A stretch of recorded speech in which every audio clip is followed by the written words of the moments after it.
Okay, there is a potential flanking path where the new timbers have boxed out the chimney breast.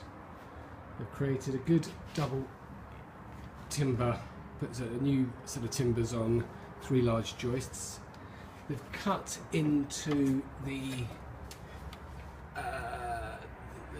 joists to raise above the web. Acoustically that works very well, structurally probably not.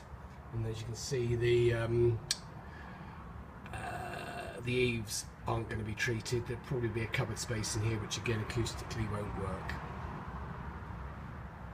But a nice deep joist. The ceiling is double tacked with blue sound shield.